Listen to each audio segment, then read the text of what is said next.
On passe au sport avec Éric Dufour. Bonsoir Éric. Bonsoir le relais. On débute avec un sport co qui a sa version classique et puis sa version plus explosive, plus rapide. Je veux bien sûr parler du basketball. Bah oui, ça se fait beaucoup les dérivés maintenant, parce que pour ce basketball, justement, il y aura une double sélection pour les Calédoniens avec 2 tournois distincts. D'abord, le 3 contre 3, avec un seul panier, et puis le 5-5, où il y aura seulement des hommes. Alors, le basket calédonien, qu'est-ce qu'il veut ? Il veut retrouver une place de premier plan dans la région, et vous allez le voir dans ce reportage réalisé par Martin Charmasson et Luigi Wamerengo.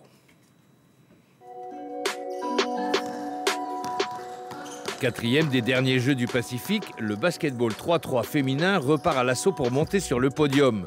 Il y a 4 ans, les Fidjiennes avaient pris l'or contre les îles Cook. Tahiti s'était classé 3e. Pour monter en niveau, l'opposition a changé aux entraînements. Et ces 5 filles qui sont battues depuis le mois d'avril et qui lâchent rien et puis qui travaillent. Et en jouant contre les garçons, ça amène un niveau quand même supérieur que je dirais par rapport à 2019. Si la polyvalente Adeline Souk est de retour dans l'effectif pour les Jeux d'Honiara, le reste de l'équipe a changé, avec la présence notamment d'Evalina Tartas qui a déjà connu l'épreuve en athlétisme à la perche en 2015 et avec le basket 5-5. C'est un peu plus athlétique que le 5-5, mais après c'est du basket et c'est un peu plus de street, on va dire. L'équipe a changé, elle a rajeuni, on va dire. Bien qu'il y a eu l'expérience en 2019, voilà. Mais c'est vrai qu'il y a beaucoup plus de jeunes cette année, donc on compte sur leur rapidité, leur force. Parmi les nouveaux visages, la scoreuse Enola Anna Chung qui évolue à Rivière-Salée et l'intérieur Lohan Fissi Ipeaou, une jeune joueuse qui a cravaché pour être du voyage. En espace de 2 mois, il y a eu une progression énorme. Elle s'est mise dans la tête qu'il fallait travailler. Et puis, elle a gagné sa place. L'avantage qu'elle a, c'est qu'elle est grande et elle est à droite. Maintenant, il y a sur la finition en attaque et puis sur la défense, il faut qu'elle soit plus réactive. Côté garçon, on s'est aussi donné les moyens pour réussir un bon tournoi au Salomon avec une préparation optimale. On a commencé déjà au mois de mars par un tournoi à Singapour, donc la plus grande compétition qu'on ait fait, je pense, du basket calédonien, l'Asia Cup. Donc ensuite, on a réussi, à la suite de ce tournoi où on a fait de bonnes prestations, à être invité par la Nouvelle-Zélande et l'Australie. De ces 8 joueurs qui sont partis en Nouvelle-Zélande, on en a sorti 4 qui du coup ont participé derrière à un tournoi à Sydney et qui du coup participeront derrière aux Jeux du Pacifique. Passé de joueur à entraîneur, Stéphane Saminadin a fixé une médaille comme objectif. Il comptera sur l'expérience de Jocelyn Lissarag, la taille de Rovan Williams et l'adresse de Jules Cassaigne. Je suis fier de représenter la Calédonie avec le 3-3 pour la toute première fois. Je suis honoré et fier de porter les drapeaux de mon pays pour présenter la sélection calédonienne. Puis, voilà. Un peu le crack aussi de j'espère prouver des choses. Et voilà. Entre le 3-3 et le 5-5, 20 basketteurs calédoniens défendront les couleurs de la Calédonie à Honiara.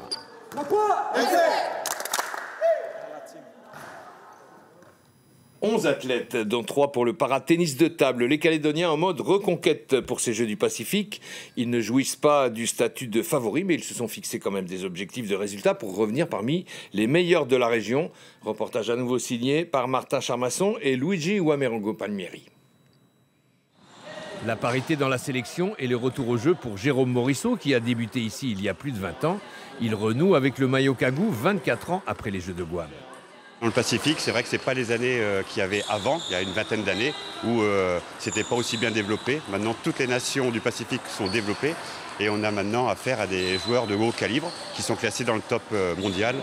Anaïs Paul, ici au premier plan, sera aux côtés de Julie Wanegui, Fabiana Faeaou et Lorila, ici en rose, des féminines préparées à tous les niveaux. On n'est déjà pas les favorites pour les Jeux. Je pense que les premières, ça serait les Tahitiennes et après, ça suivrait avec Fidji et le Vanuatu. La préparation mentale, c'est l'une des choses les plus importantes, même des fois avant le travail physique. Déjà, être bien dans sa tête, prendre plaisir à jouer, être dans la bataille et enlever les soucis, les petits soucis qui vont perturber la concentration qui est très nécessaire au ping-pong. Véronique Lucier et Alain Barbu pour le paratennis de table avec Roland Jawa. L'un débute et l'autre nourrit des espoirs de médaille d'or après l'avoir frôlé il y a 4 ans au Samoa. Un poil déçu parce que j'ai raté la médaille d'or, mais j'y retourne pour la chercher. Non, sinon c'était génial d'avoir une médaille alors qu'il y en a qui sont venus, qui se sont donnés à fond et qui sont partis sans rien. Moi j'ai quand même eu une médaille d'argent. C'est un plaisir, c'est quelque chose d'extraordinaire qui se présente. Autant sauter sur l'occasion et montrer que le caillou, on peut se développer et ramener des médailles sur tout ça, quoi. Voilà. Et prendre du plaisir, ce qui est beaucoup plus important aussi. Le groupe a multiplié les entraînements spécifiques et les tournois pour tenter de retrouver un statut de numéro 1 longtemps occupé dans le tennis de table régional.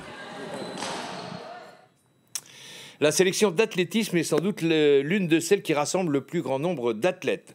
26 valides, 12 handisports avec une belle cohésion d'ensemble. Alors comme toutes les autres équipes, l'athlétisme part pour chasser des médailles évidemment. Un reportage réalisé encore une fois avec Martin Charmasson, Nicolas Fasquelle et Christian Favenec. Lanceur de javelot de stature mondiale, Felice Vaes-Osaï ne trouvera pas de concurrence à son niveau au Salomon. Il est au sommet de sa forme et il veut pulvériser le record de France dans sa discipline avant de tenter une qualification pour Paris 2024. Moi, je vise les Jeux Olympiques. Du coup, on a deux façons de se sélectionner. On a les minima olympiques qui sont à 85-50. Et la deuxième façon, c'est aux rankings. Et là, j'essaie d'aller chercher des points en rankings aux Jeux du Pacifique. Anna Pipisega débute dans la course fauteuil. Elle sera la toute première femme aux côtés de Pierre Fairbank. Elle lancera aussi le poids. Elle a découvert le plaisir du sport au sein d'un groupe très soudé. Ça m'a plu et puis j'ai voulu continuer à venir faire du sport avec tous ces athlètes qui sont là. Et puis après, il y a de la bonne humeur aussi. Tous les athlètes qui sont là, c'est un peu mes petits frères, mes petites sœurs. Je leur donne un peu l'exemple. Puis je suis contente qu'il y a des petits nouveaux, que des personnes comme Anna, comme Jasmine qui sont là, qui ont envie. Et puis ça motive aussi pour les entraîner, puis pour d'être avec eux, de les encourager, tout ça. Sans eux, je ne vais pas avoir la force et le courage de... Je vais avoir peur. Jasmine Pétigou va courir le 100 mètres avec un guide aguerri, Germain Aewegen. La cohésion du duo constitue la première performance, mais pour ses débuts, Jasmine veut se mesurer aux autres et gagner, alors elle travaille dur. Pousser plus le début, et puis ouais, pousser plus, et puis les mains, agiter plus les mains, et puis les bras, tout ça. Je me sens bien avec les athlètes. Bon, après, je leur ai dit, ce n'est pas que de la compétition, c'est aussi de l'humanisme. On est là pour s'entraider, s'encourager dans la compétition en restant sérieux. C'est tout, et dans la rigolade. Depuis 2011, les athlètes handisport participent aux épreuves d'athlétisme avec les valides.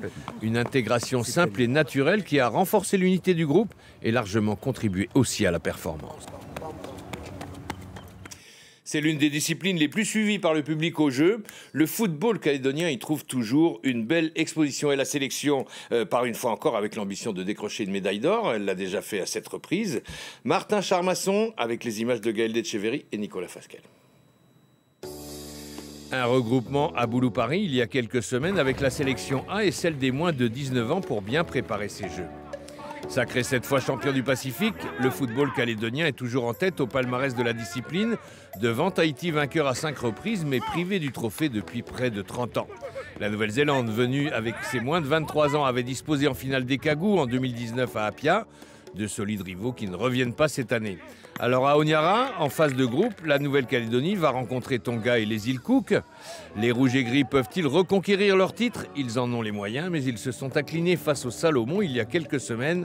En finale de la Melanesian Cup, le tournoi reste très ouvert.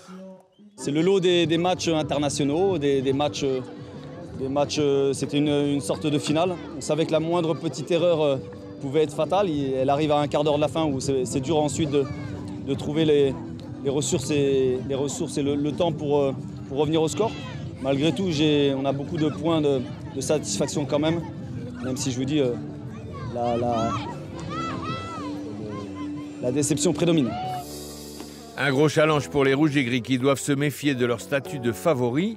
Ils le partagent désormais avec les Salomons qui les ont battus à domicile. Et voilà qui nous amène à la séquence invitée. Christophe Dabin, bonsoir. Bonsoir Eric. Merci d'être avec nous, tout le monde le sait, mais je le rappelle, vous êtes le président du CTOS et vous allez rejoindre la délégation à Honiara prochainement. Alors, les Jeux, ça débute à la fin de la semaine, avec la cérémonie d'ouverture et même quelques épreuves avant. Il y a des athlètes qui sont partis, il y a encore des gens qui vont partir. En gros, c'est un ballet de vol, hein. C'est pas toute la sélection qui part dans un seul vol, c'est un peu plus compliqué que ça. Oui, on adore toujours un petit peu les choses compliquées. C'est vrai qu'on a plusieurs vols. Donc, on a les premiers qui sont partis hier après-midi, sur un petit peu tous les précurseurs, hein, ceux qui vont préparer l'arrivée des athlètes. Et ensuite, on a 2 charters, donc celui du 15, donc mercredi, et celui du 18. Et ensuite, il ne faut pas oublier qu'on a des athlètes qui ne font pas tous les Jeux, donc qui font soit la première semaine, soit la deuxième semaine. Donc, il va y avoir un charter au milieu, le 25, qui va amener donc de Nouméa ceux qui vont faire la deuxième semaine, et ensuite qui va ramener donc d'Honiara vers Nouméa, ceux qui auront terminé leurs épreuves de la première semaine, et ensuite pour finir, 2 charters pour revenir sur le Caillou à la fin des Jeux. Rien que ça doit être un beau casse-tête pour l'organisation. Alors, au niveau logistique, puisqu'on en parle, il y avait un problème qui était l'eau potable, apparemment il est résolu, ça va rassurer tous les parents des athlètes. Il y avait un peu le paludisme aussi, est-ce que tout le monde est vacciné? Alors, on avait quand même plusieurs conditions sanitaires qui avaient été donc données par le comité organisateur. Et c'est vrai qu'en fonction de tout ce qui avait été demandé, il y a une chose sur laquelle on est extrêmement vigilant, c'est le paludisme. C'est vrai que la DAS nous a demandé aussi d'être extrêmement prudent. Et donc, on va donner à l'ensemble donc des participants qui vont à ces Jeux donc le traitement pour le paludisme. Qui n'est pas un vaccin, contrairement qui n'est pas un vaccin, qui est des comprimés qu'on doit prendre dès qu'on arrive et ensuite continuer à prendre ça 7 jours quand on revient, parce qu'il y a quand même ce risque de paludisme. Et c'est vrai que moi, j'espère que l'ensemble donc des personnes vont prendre ce traitement qui, quand même, est assez onéreux pour l'équipe de Nouvelle-Calédonie. Il y a 4 ans, au Samoa, on a parlé d'un petit miracle au retour. Je revois encore Charles Cali à cette même place dire c'était impossible, mais ils l'ont fait quand même. Qu'est-ce que vous allez dire aux athlètes quand vous allez arriver? Vous partez mercredi, je crois. Qu'est-ce que vous allez leur dire, leur tenir comme discours pour que évidemment, la fibre Kagou rouge et grise soit boostée à son maximum? Eh bien déjà, l'impossible de l'impossible et ce qui est marqué sur toutes les tenues montre bien un petit peu l'héritage de ce qu'on a vu avec Charles. Et ensuite, de toute façon, c'est pour représenter la Nouvelle-Calédonie. C'est pour être, je veux dire, les plus performants possibles. Donc moi, le message, il est tout simple. Je vais demander à l'ensemble des athlètes de donner le meilleur, d'être respectueux de tout ce qui peut se passer sur les terrains et hors des terrains. Et ensuite, l'autre chose qui est importante, c'est faites-vous plaisir. Les Jeux, c'est une grande fête pour tout le monde. On a 65% donc de la délégation qui vont participer à leur premier Jeu, donc qui vont vivre quelque chose d'exceptionnel. Et moi, je leur dis tout simplement, faites-vous plaisir et surtout, ne revenez pas déçus. Et donc, c'est vraiment, et puis cette image d'unité qui pour nous est extrêmement importante. Donc, c'est un petit peu les messages et les mots qu'on va leur donner tranquillement avec le chef de mission quand ils vont arriver au fur et à mesure. D'autant que c'est pas gagné, hein. La Calédonie a gagné le plus grand nombre de fois, mais cette fois-ci, elle part pas forcément favorite. Pourquoi? D'abord, parce qu'elle est la 6e délégation seulement par le nombre. Ça veut dire que tout le monde met vraiment le paquet. Et le but des autres, c'est de battre la Calédonie, clairement. Naturellement, de toute façon, je veux dire, chaque pays maintenant par rapport à l'évolution qu'on a dans le Pacifique, où on a de plus en plus donc d'athlètes qui vont se préparer en dehors, donc en Australie, aux États-Unis. Donc le niveau continue à augmenter et c'est vrai qu'aujourd'hui tout le monde souhaite gagner ces Jeux et le fait qu'on ait l'Australie et la Nouvelle-Zélande qui sont présents dans certaines disciplines fait monter la pression pour l'ensemble des pays, mais ça fait monter la pression pour moi très positivement parce que ça oblige l'ensemble des pays du Pacifique à trouver des solutions, à mettre en place des entraînements qui permettent de monter en compétence les athlètes. Merci beaucoup Christophe Dabin d'avoir accepté notre invitation et alors on espère que le miracle va à nouveau se produire à Honiara. Voilà pour la page des sports aujourd'hui, Lorelai. Merci à vous Eric.